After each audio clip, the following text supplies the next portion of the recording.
Hello. Today we're going to look at how to complete advanced higher history essays.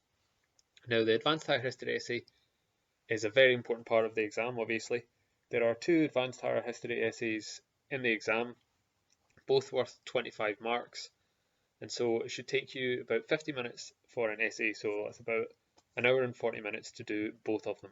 So it is a very important skill to master, but it's also a very important skill to master in order to help you moving forward and help you understand how to fully answer a question, how to engage with analysis and evaluation, and how to think critically. So when we are doing an advanced higher essay, there's a few things that the markers are looking for. First of all is the structure. Does the essay have an introduction, a main body, and a conclusion? Then they are looking for a line of argument. Basically, this is a clear and consistent idea that runs through the essay where the analysis and the evaluation all points towards the same thing.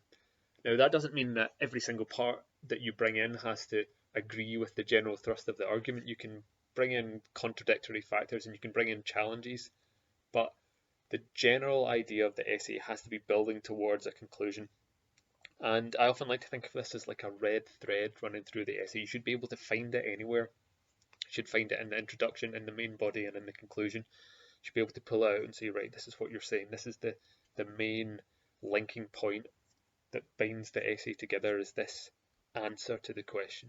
So there should be a line of argument throughout. You should always be answering the question. Historical sources, pretty self-explanatory. There should be clear reference to the views of historians, and this can also include clear references to primary sources, which is a very important way of making a historical essay a lot more relevant, and it demonstrates your understanding. It's basically historical primary sources are basically a way of just showing off. They show that you've got a really good grasp of the material.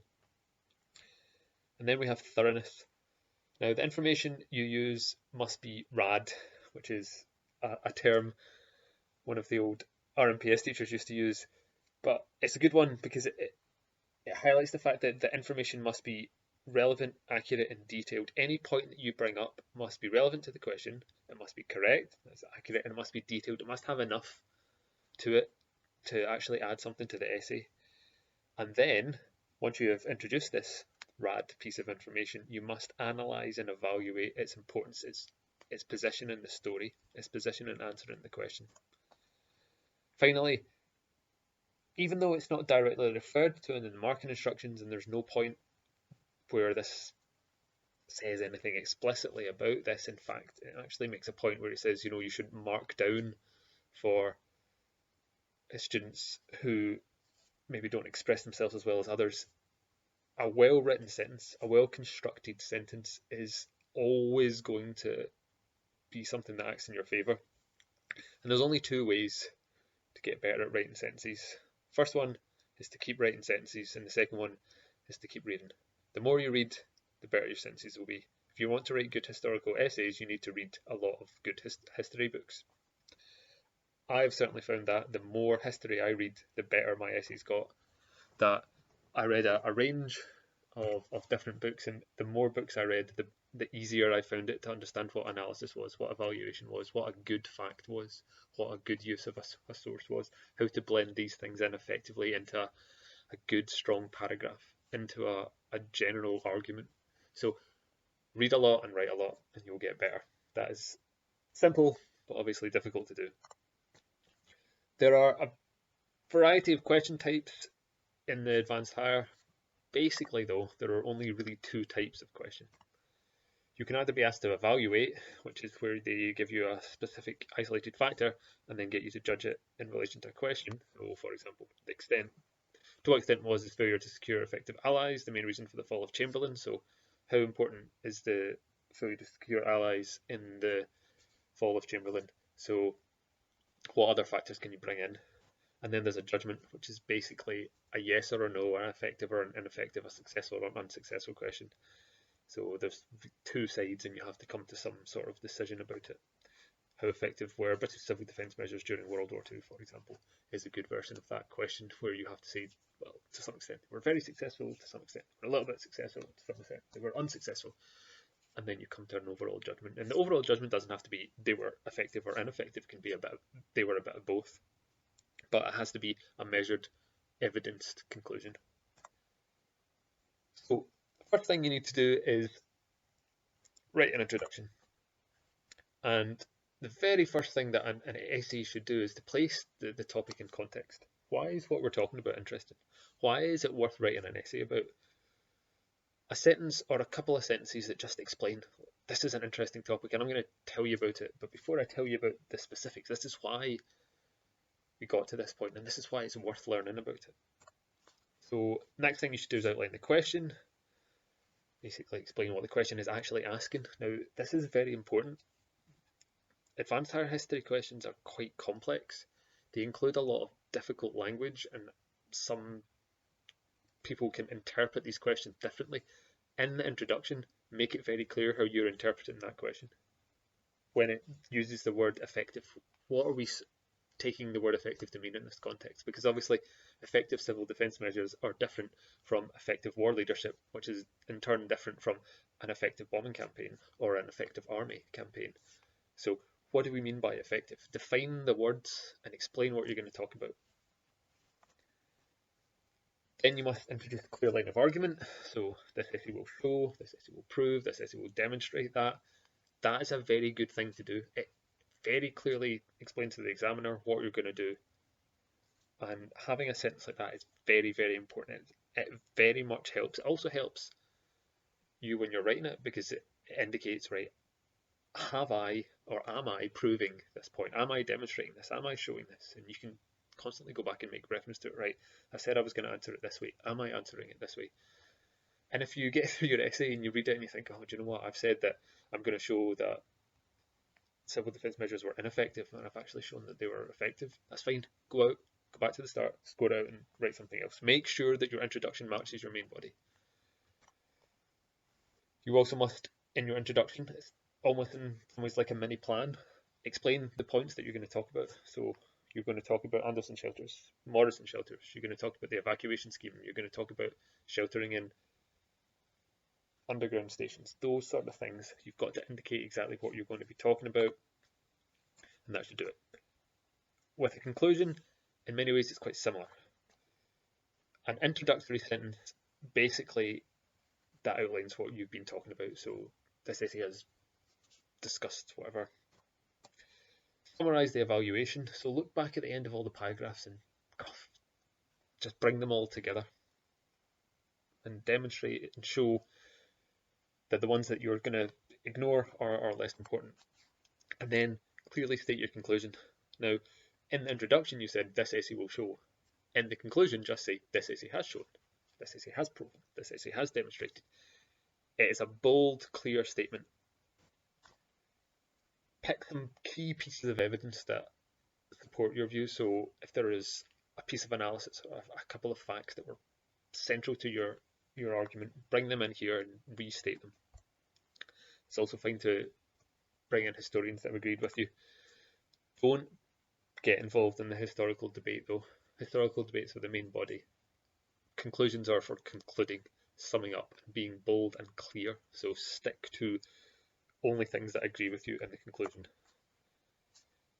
With a conclusion, it doesn't matter which order you do it in.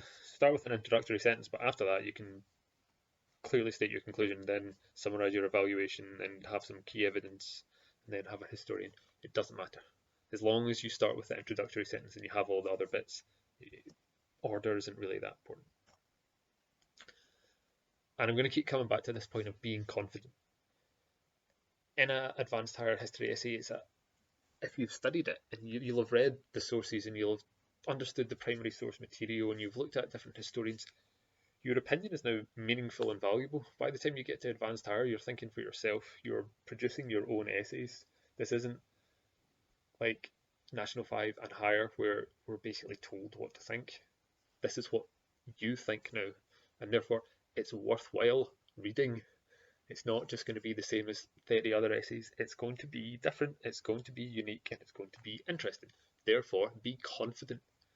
Don't, in your conclusion, say something like, well, it could maybe possibly be argued. Be bold. It has been shown.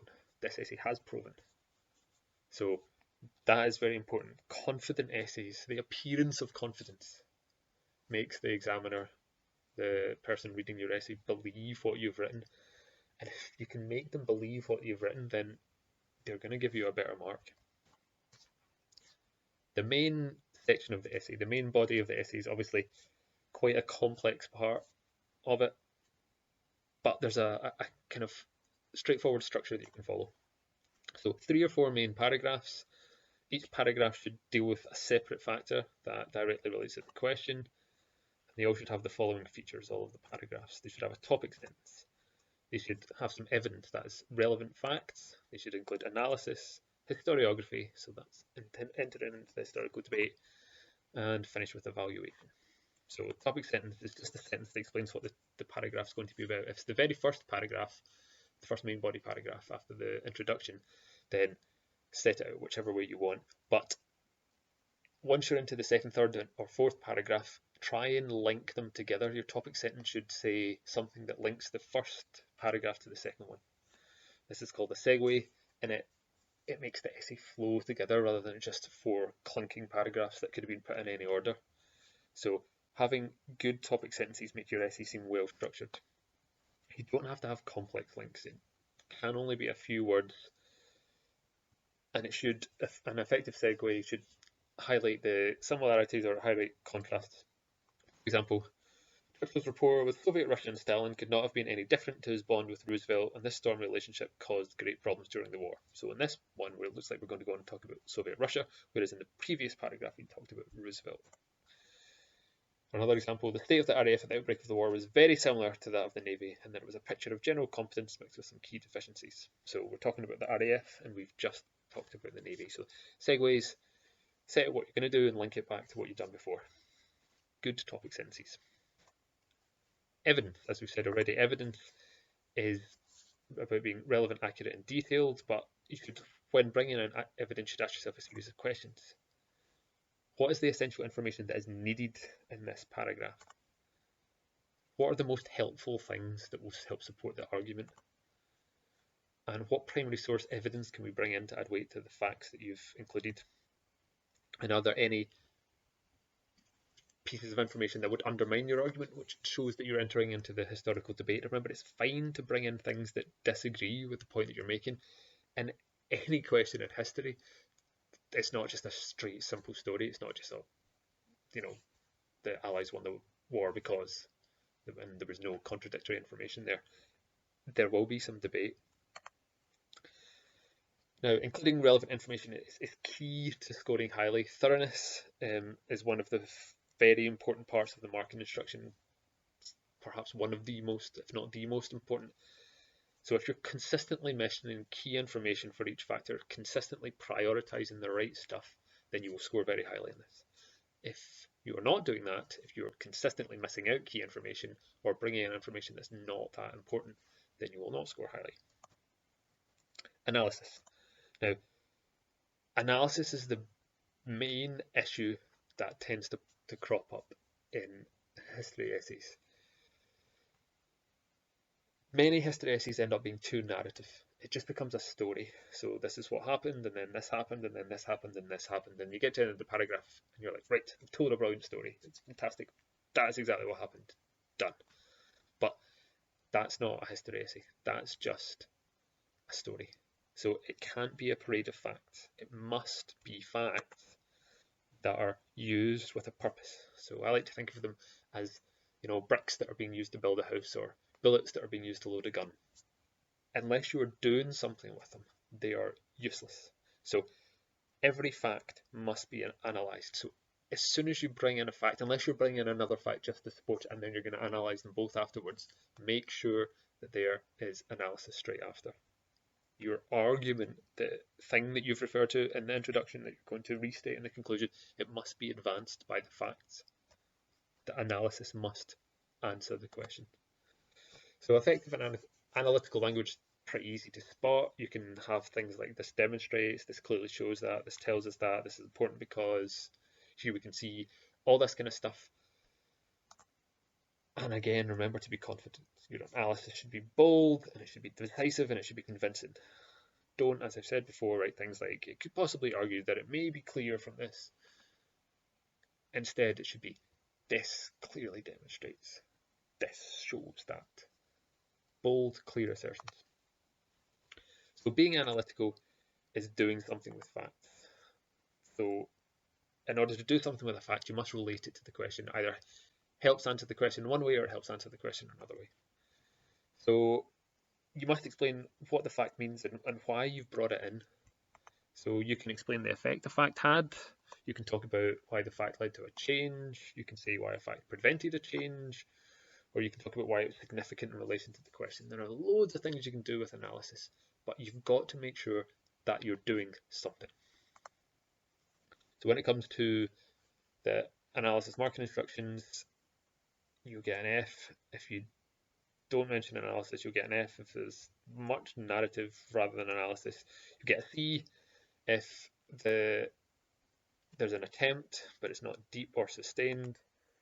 B, if there's a firm, kind of clear analysis and it's sustained, you get a low band.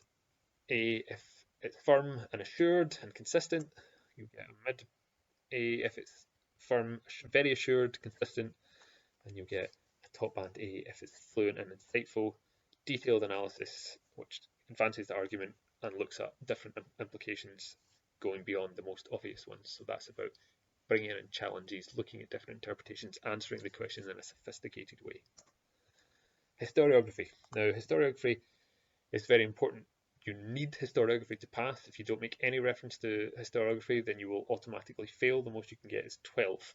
So you must have some reference to other historians believe or something like that. That is the minimum standard. If you've included some mention of other historians disagree with that, then you're entering into some form of historiography. But that's not what we're aiming for. We're aiming for complex historiography, and complex historiography is about directly quoting. For example, A.G.P. Taylor states, in the pre-war years, Great Britain might have taken a firmer line with Germany if it had not been for her anxieties in the Far East. Or you can paraphrase, which is probably what you'll do because it's a lot easier. So you don't have to remember it word for word. You can just remember that, well, A.G.P. Taylor thinks that Britain would have focused a bit more on Germany if it wasn't for problems with Japan. So A.G.P. Taylor argues the British feared strongly opposed Germany was in part due to growing power of Japan and the threat this posed to the Far Eastern imperial possessions. That's a fancy way of saying that, but you can do it in a much simpler way, even in a lot fewer words. Either is fine, as long as you're correctly attributing opinions. As I said earlier, good writing comes from a lot of reading, and the best way to understand how to incorporate historiography into essays is to read historical works.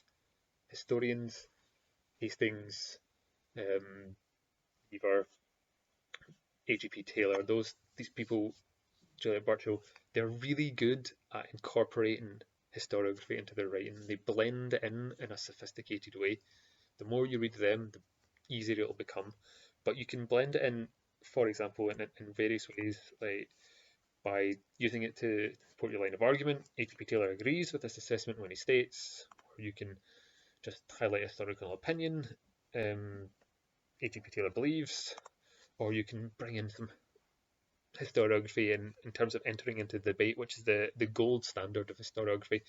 A.G.P. Taylor believes, however, Beaver disagrees and instead suggests that. And if you bring in conflicting historians' views and then analyse and come with maybe a primary source quote or a bit of evidence to say which one is more likely to be true, then you're doing gold standard analysis, and that is going to get you a lot of marks.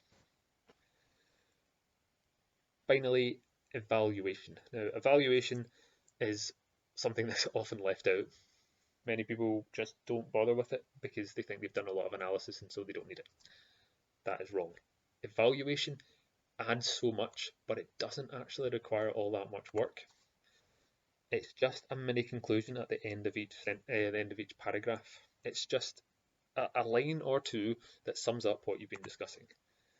It should flow on from what you've been saying. It should be clear progression onto the evaluation rather than dropped in like a lead weight that's kind of a surprise that doesn't kind of link into what's been said before. I've always found that there are two words that are helpful in opening up evaluative statements: therefore and thus, because that kind of demonstrates, even if you've not linked very well, it seems like you're doing it.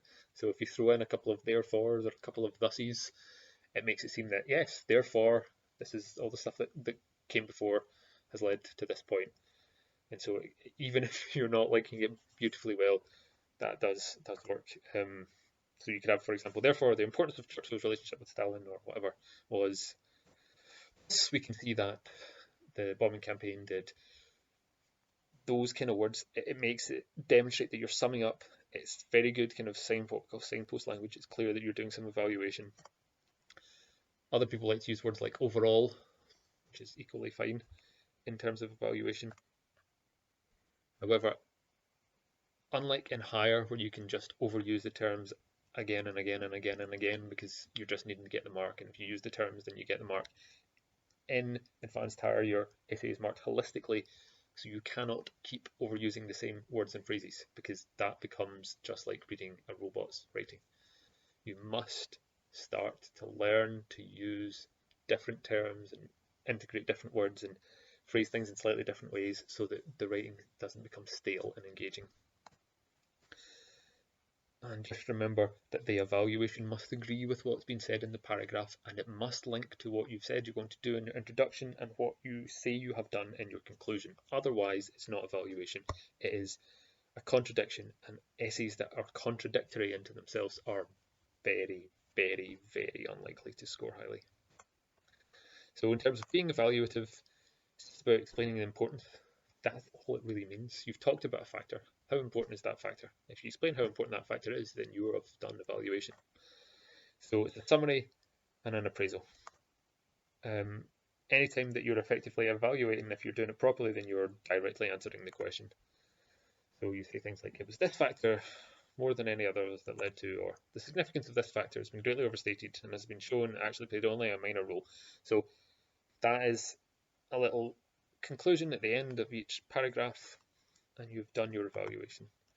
As I've said before, I've talked about this red thread running through. It should be clear in your introduction what you're going to do, and then in each paragraph, that evaluation should be able to be picked out very easily and examines. Oh, yes, I can see where you've made the point of said what you're going to do in the introduction, and then I can see you doing it with the evaluation at each paragraph, and then in the conclusion, it's very clear that we've got to the point that we've got to.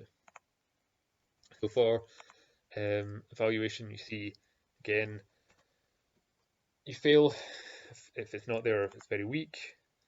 You get a C if it's clear and accurate, but a little bit confused. So some of your evaluation doesn't necessarily agree with some of the points that you've made. If you get a B, it's clear and accurate, but the conclusions aren't very complex. An A, clear, logical, and there's some kind of synthesis, some kind of blending them together. Kind of mid-range, A, fluent, clear, clarity, robust overview, and a qualitative judgment of factors. That means you're comparing them. And then top band, A, robust overview, qualitative judgment of factors, all of the things together. That's what we're looking for, but it's not beyond the skills of anyone to be able to do effective analysis by thinking exactly about how they're going to answer the question. So if I'm writing a main body paragraph, one of the ways that you can structure it is this: you have to start with a topic sentence. You have to indicate what you're going to talk about. Then you bring in some facts. It can either be one fact or two, and then you do some analysis. And then you can perhaps bring in some historiography. Then you bring in another fact or two, and analyze them, and then perhaps another bit of historiography, and then finish with some evaluation. When you finish a paragraph, when you finish a section, you should be able to look back through it, and you should be able to find all of those things. You should be able to find your topic sentence: facts, analysis, historiography, and evaluation. If you cannot find facts, analysis, historiography, and evaluation, then you're not doing the paragraphs properly. It is a very good idea, once you've completed a paragraph, just to read over it again to make sure that you've done the right thing. Finally, Key points to remember. First, you've only got 50 minutes to write these essays, so that is not a huge amount of time. Make sure you're prioritising the correct information and don't ramble. Don't write screeds and screeds and screeds about things that aren't important. Stick to what's important. Make sure every sentence that you write is adding something to your essay. Don't tell a story. Don't become narrative. You are constructing an argument, not telling a story, so make sure you're analysing. Answer the question. There are so many times I read beautifully written essays that are fantastically well constructed, and it comes to the end and you think, what's this got to do with the question? What are you talking about? And I can think of countless examples of that.